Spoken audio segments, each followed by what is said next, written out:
Hi, I'm Jennet Ingle, the Happiest Musician. If you're watching this on YouTube, please go ahead and click subscribe for me. That way you always know when I drop a new episode, and it's easier for other people to find my channel and to also become happier musicians. Thank you. I was at the Double Reed Society conference last week, and as part of my work there, I had a table in the exhibit hall. I sat and I took questions and I helped people with their reeds, and I coached some people as well. And the question that came up a few times, which naturally, because it's an oboe convention, was, should I buy this oboe? For oboists, our instruments really do blow out every few years. Like, we replace them every 5 to 7 years when our instruments are all wood. And that's not crazy.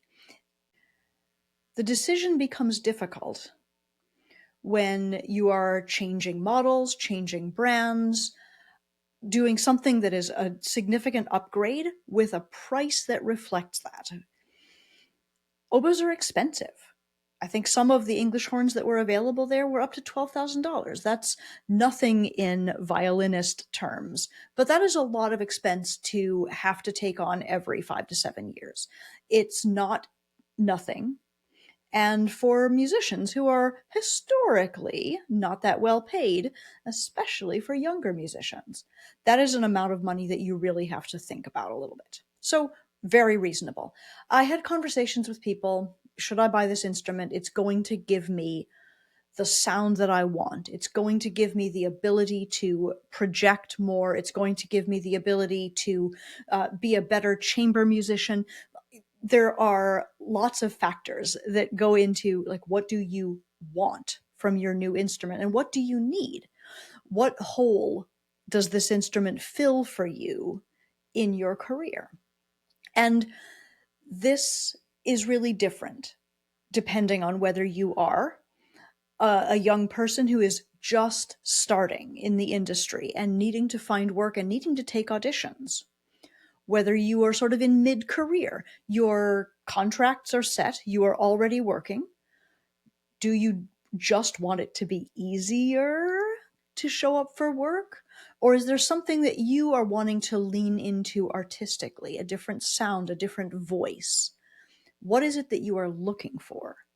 Are you an older person returning to the instrument? Are you playing as a hobbyist, and what you need is an instrument that will get out of your way a little bit to let your voice through?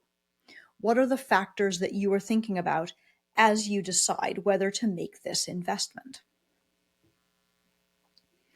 Obviously, a factor is, do you have the money? Or is this going to put you in an uncomfortable position? I am not going to say that simply having the money is a good reason to buy something.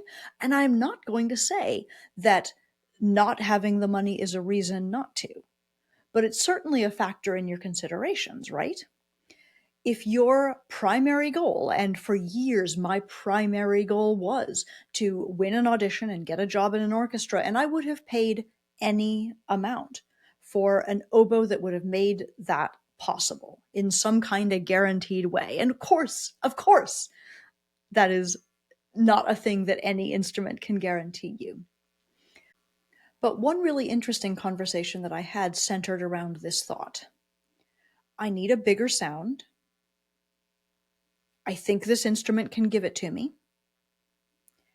And it feels a little bit like I'm cheating if I buy an instrument to solve the problem instead of just working to solve the problem. Shouldn't I just work harder? I love musicians so much. My answer, of course, is absolutely work harder. Absolutely. There is no world in which, like, ceasing to strive for greater things is not part of what you're doing. But also, why would you reject something that could make it easier for you?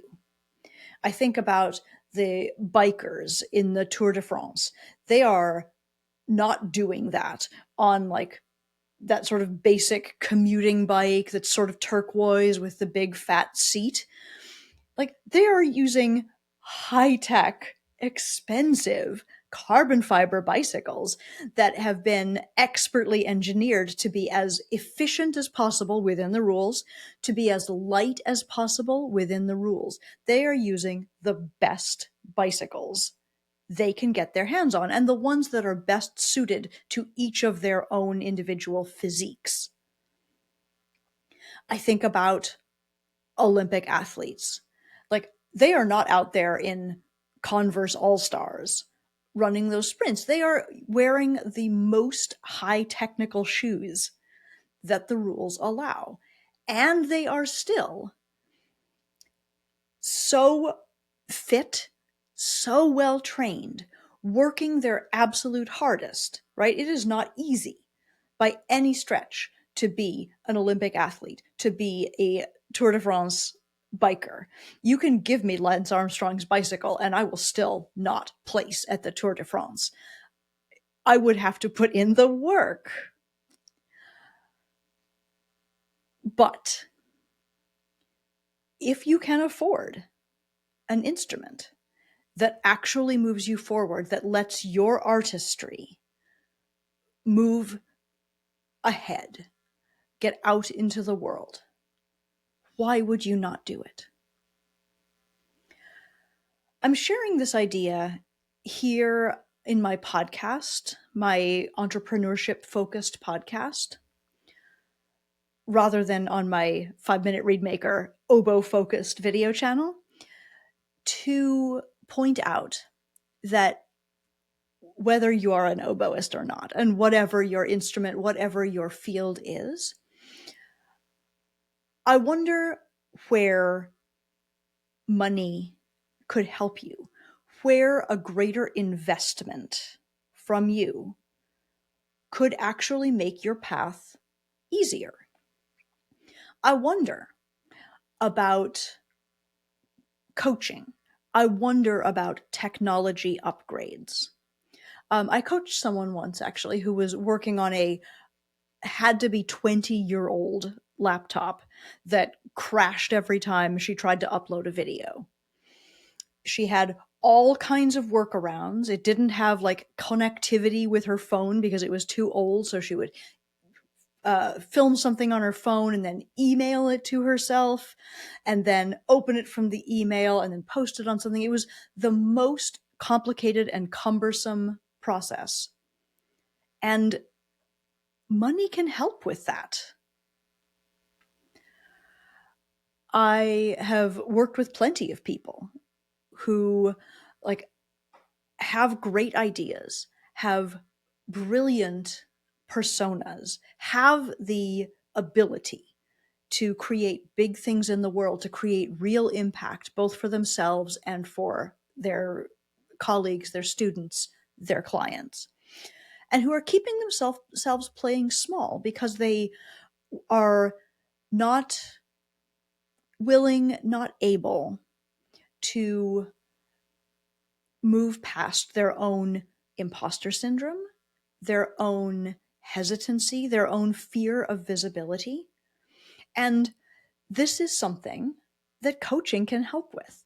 This is something that mentorship can help with. And sometimes you have to pay money to have that kind of support. In my own life, I adore the business that I have now. I love it. I love getting to show up on this channel, this podcast. I love getting to show up on orchestral stages. I love getting to coach and teach in exactly the way that I like. And this would not have been possible to build in the way that I have built it without the support of various coaching programs and individual coaches, without my being willing to invest in the help that I needed. In no case have I not worked. I do not think that paying for coaching is like a magic ticket to success. It's not.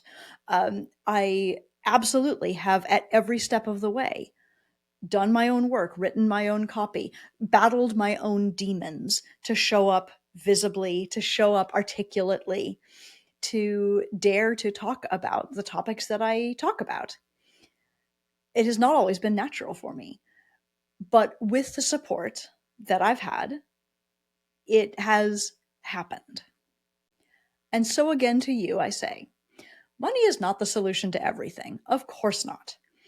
But doing it yourself, the DIY of building your career, of building your oboe skills, of building the life you want, maybe you don't have to work quite so hard. Maybe this is a thing that money could help with. Sometimes it's worth investing in yourself and in the thing that you believe in the most. This has been a Happiest Musician Minisode. Please let me know what you thought about it in the comments on YouTube, in the reviews for Crushing Classical. Email me, reach out from my website, jennetingle.com. I would love to know what you are thinking about, what you are working on, and how you think money could help you make more progress faster. Thank you so much for listening. Have a great day.